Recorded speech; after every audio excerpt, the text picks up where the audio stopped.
Good morning, nerds! How's it going? I know, sorry it's a little early in the morning, maybe not, maybe it's late in the afternoon. But anyways, hello everyone who's watching, listening to us. Hello to our Japanese nerds out there and anywhere around there who's over the border, whatever you do, listen to us. Alright, let's get into it.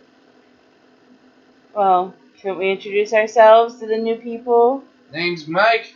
I'm Julia. And welcome back to Little Shop of Nerds. If you have not heard of us, we are this little podcast that we talk about everything nerd related, from comic books, movies, books, to anime. Mostly anime or video games, depending on the situation. That's the type of nerds we are.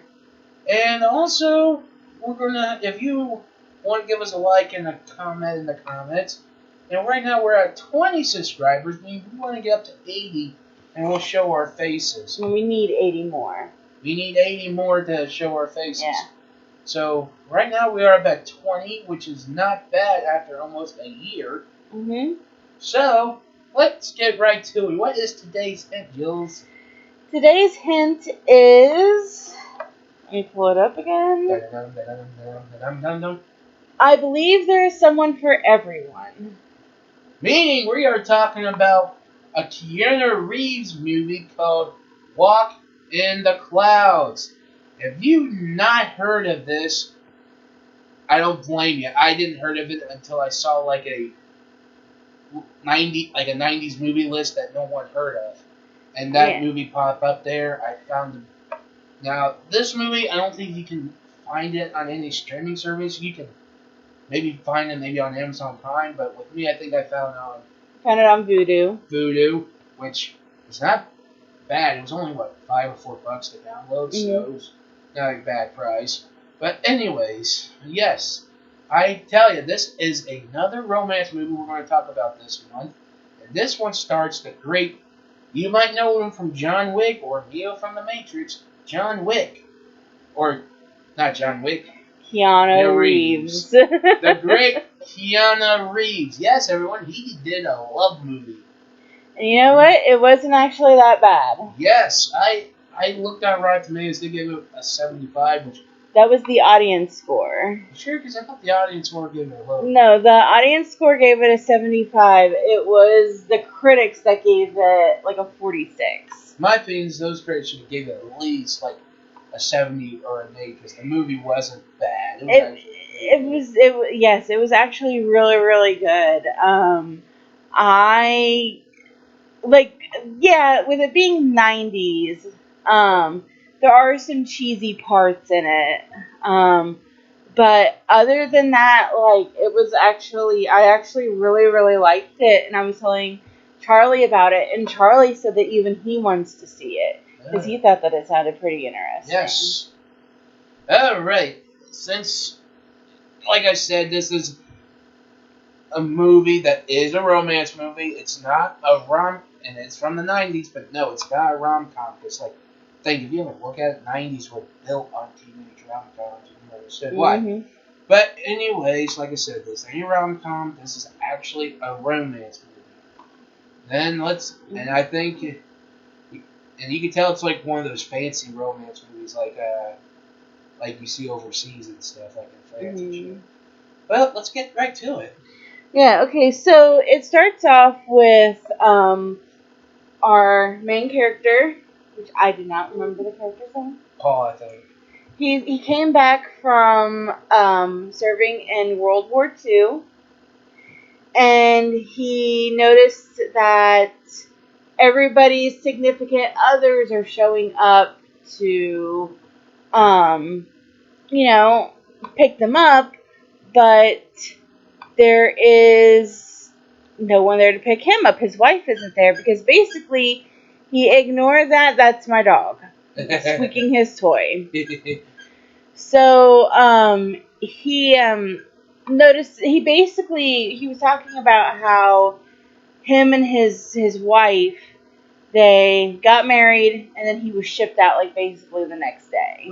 Yeah, that happened during World War II. Yeah, a lot of people got married before they were shipped out. Yeah, it's if they know like each other for a couple of years, yeah, maybe. But when you haven't, I'm like, but I understand more time. I get it. But, Yeah. You know.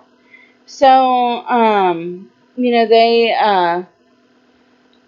they, she doesn't show up to pick him up, so he goes to their apartment, and she's in her underwear. Oh, yeah. And he's like, "Why didn't you come to pick me up?" And she goes, "Oh, was that, I didn't know that you were coming back." And he goes, "Well, didn't you get my letters?" And she says that she started reading them but never finished them. Yeah, because her excuse was, "Oh, how you talk about the war is so gruesome." What? But he also meant in the letter that he wanted to have a big family, a house, a dog. You get the American dream look. Yeah. Because we do find out later that he was an orphan. Mm-hmm. Didn't know who his parents were or anything like that, which is probably why he wanted such a big family. But yeah, so like, he didn't want to continue because I guess he was selling chocolate before he went out into to serve, and or draft, probably most likely drafted. Drafted, yes. So she managed to talk him into selling chocolate, and then she said that she had negotiated a higher pay, which basically means she probably slept with his boss, to get that higher pay. Yeah. And then they sleep together, and then the next day he's off to go to San Francisco. Yep. And while he's on the train, Yes, he traveled by train, Yeah. and this is when we meet Victoria. Mhm. And she's a smart lady, and her family owns a vineyard. Yeah, and they're all Mexican. Oh, yes. Yeah. And also, she's pregnant with another dude's kid. Yeah, but we don't find that out yet. Right. So, when he gets on the train, like, their eyes kind of meet, and it was kind of, I feel like it was probably like a love at first sight type thing. And, I think he tries to help her, she falls over, and then she throws up on him. Yes, and he cleans up, and there's already a bit of a red gag that everyone can smell it. Yeah. And he gets on a bus with her on it because she accidentally took his ticket. Yeah. And, if something happened, they're just, then some Couple guys got, or three, I think it was 3 guys got on. It was actually 2. Is it 2? And they were harassing her. And he saved her, but then all 3, him and the 2 guys, got kicked off the bus for fighting. And he did too, and they walk. And then he runs into Victoria. Again. I think she was waiting for him. But I think at that point they were nearby her family's vineyard. So, that's when she told him, "I'm pregnant with another man's child. My family is going to kill me, if they find out that I'm, pregnant out of wedlock and everything." So then Paul was like, "Hey, how about I pretend to be your husband? And then I'll leave a note and abandon you, so then your family won't kill you." Like, I don't think they would have really killed her, but it's just the expression. Yeah. So, they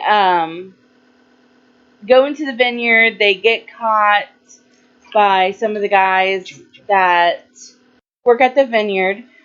And they take them inside where they run into, or they meet her father. Because I think her father was actually one of the guys that found them when they entered the vineyard. Yes, he was there. Mm-hmm. He comes in, Obviously, I mean, and tells, like, her mom, grandmother, grandfather was there, pretty much telling that your daughter just got married, and to this, pretty much to the, well, I don't know if I should say because it's, I don't know, I think it's a racist slur in Spanish, so. for white people, probably. Yeah. Yeah. Because, like I said, he, pretty much, getting mad because he does, because, she didn't tell them. He doesn't like the idea. Pretty much being a dad, didn't want her daughter got taken away from another man. Mm. Now here's the thing: her mom doesn't care. Well, she just thinks it's a surprise. Yeah, the grandparents don't seem to care either. And here's the thing: I think the grandpa knew their marriage was horse shit. He's like, he keeps trying to keep him here. He's like, yeah, he wouldn't let because Paul kept trying to leave, and he was always stopping him because it was supposed to be just for one night, and that's when but yeah, like that scene though with her father and the family, I found really funny because it's like her dad was trying to convince everybody that this was bad, and everybody's like, "Oh no, this is great," and like I found that scene kind of funny because he's just like, no, this isn't great. And I'm like, oh no, this is great. Well, just think, you always got that one family member who might not get married until someone comes along. They're like, all right, let's push it. Mm-hmm. Yeah. So they end up sleeping in their parents' room because apparently that bed, all of the married couples have slept in that bed apparently. Mm-hmm. So pretty much they're trying to say that's a baby maker bed. Let's get it on. Yeah. So Paul tries to, or he sleeps. He first he sleeps on the floor, but then her father comes in to wish him a good night, and they end up having to sleep in the same bed. But before that, they had dinner, and her dad was a dick to him. Throughout the whole movie, he's a dick. Yeah. But he was really dickish during dinner, and then he was asking about Paul's family, and Paul's like, "Oh yeah, that's when he said that he was an orphan," and her dad's like, "Oh, that's just great, we got an orphan here," and so dinner was done. The next morning, he's trying to leave, but her grandfather found him, and he's like, "Hey, I'm going to show you something." And he shows him the grape plants that he brought from Mexico, that all the other plants came from. Mm-hmm. And it's in its own little shrine and everything like that. And he does. And he keeps taking his chocolate. He keeps selling it. Yeah. But he also says, he kept saying, doctors tell me not to eat chocolate. Not telling him, you can't tell me. I'm like, you sound like my grandmother when she has to go to a doctor. Because it's like, I don't get with old people and doctors at all. Yeah. But besides the point, yes, it's true. Telling how this grapevine grow 1,000, and it's true. Then they have a problem with the frost, which they take these little heaters, put between the grape vineyards, and then everybody had these little wings to help with the heat to keep the grape plants from frosting over and dying. Which that was actually pretty nice. So, just little stuff like that. He becomes more of a part of the family, even though he really wasn't. Because he just kind of keeps prolonging the inevitable that he's going to have to leave.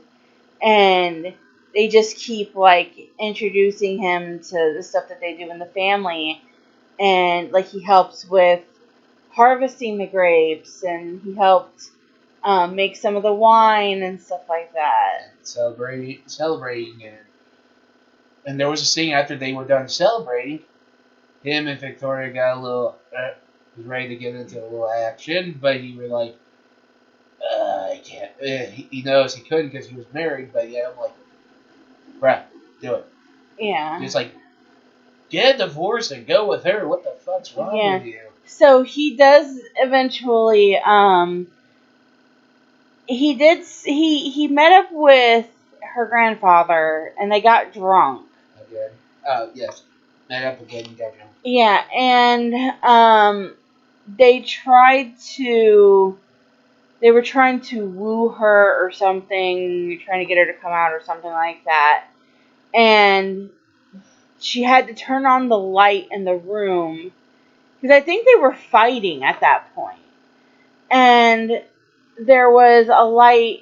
She had to turn on the light. If she turned on the light, then that meant that she was receptive to what he said. But also in love with him. Yeah. And they were pretty much Keanu Reeves singing in Spanish and everything. And I'm like, they're all drunk, and I'm like, okay. Mm-hmm. But she did not turn the light on right away, and even her father was starting to warm up to him. Yeah. And because he knows what he was doing. Yeah, so then when she didn't turn on the light right away, he took that as a sign that she didn't love him, so he left. But he also turned right back again when he was like halfway out of the vineyard. She turned on the light, and I'm like, then he leaves. I'm like, he just went ahead and just kept going. So then the next time that they met up, he was getting ready to leave to go to Sacramento? Or was it San Francisco? And they ran into each other, and she's like, I'm going to tell my father the truth. And she told her father the truth, and of course her father was upset. But then now he's walking around, hitchhiked back, and he got back, and he sees his wife banging a dude. Yeah, and the guy, he's like collecting his stuff. He's like, don't hit me, and he's like, why would I hit you? And the guy leaves. But then they went ahead and I think they got their marriage annulled. Yeah, because she said it was a mistake. Mm-hmm. It was the war. She gives like the paper and say you need to sign it. So pretty much their marriage is annulled. Mm-hmm. And outside, when he's walking outside the window, she's like, "Are you okay? Are you happy?" He's like, "Are you okay?" She's like, "Yeah, I'm happy." Yeah, and then he hitchhiked back to the vineyard. And what happened is, her father's drinking, getting upset, and he comes. He's like, "I do love her. I'm got my marriage annulled. It was a mistake." And he's like, "Nah," and pretty much fighting with him. He's trying not to fight back, but Then the father let go of the freaking lantern. And then the vineyard caught on fire. And I'm like, I understand back then that's what they use, but I'm like, okay, one, you don't bring anything that's going to cause a hoot. Yeah. So everything caught on fire, and they were trying to put it out, but they couldn't. Because the fire just spread out of control, and that's with everybody helping to keep it from, trying to save something. And Victoria did have a younger brother. Pedro. Yeah, and he caught on fire, but caught on fire, and Paul came and put him out real fast. Yeah, went and saved him. So eventually the fire does stop, and they just lost everything. Even the dad's like, because of his pride and everything, what's the cause? But he knows Victoria loves Paul, and he's going. And Paul knows it's a shame that everything was a waste, but he realized about the about the big grapevine with the shrine. He goes up, takes out the root, brings back. See, is there still life in it? Like maybe a seed or something. And they cut it open. He cut it. Dad, Victoria's father, cut it open, and it was still alive. And they say, "Hey, go ahead and take this root and plant it." And it shows like a span that the vineyard grew back, and happily ever after, I guess. Yeah, what I really wanted to see was a scene where like it showed Paul and Victoria with like a couple of children, Yeah, it would have been like nice. running through the vineyard, so we knew that they ended up together, because like the family that Victoria had was something that he always wanted, just because he was an orphan and he wanted a big family. And it does seem like that. I'm not saying that this is like, it's like this for all orphans, but it just kind of seems like orphans in movies tend to like big families, like Harry Potter. Yeah, very much. Harry Potter liked the Weasley family, and then he got married to Ginny, essentially bringing him into that family, and then they had 3 kids. Yeah. And then here Victoria brings Paul into her big family, and then, they most likely started a family together. We just don't really know, because they never really made it clear. Nah, it's just they showed the vineyard got better and they ended it. Which Mm-hmm. you might be right, but right now I think that's what's going to be for now. Mm-hmm. I give the movie an 8 out of 10. I give it an 8 out of 10 as well, yeah. And like I said, go to Voodoo and Mm-hmm. you can buy it or you can rent it. Depends on your strap of cash, and you can give it a watch. I recommend it for Valentine's Day. Yeah. Or other shit, but like I said, it's good. Yeah, I mean, this video is going up after Valentine's Day, Yeah, so it doesn't matter right now. Yeah. Well, like I said, we're pretty much talking about the whole month about what they can watch during the Valentine Day. Yeah. So, and one way after, they'd be like, we can do what we can do next year. Mm-hmm. Yeah. So, and I mean, even if you don't want to wait until next year and you just want to watch it now, as a date night or something. It's actually not, like, yeah, it's got its cheesy moments, but it's not that bad. I would recommend it. I recommend it as well.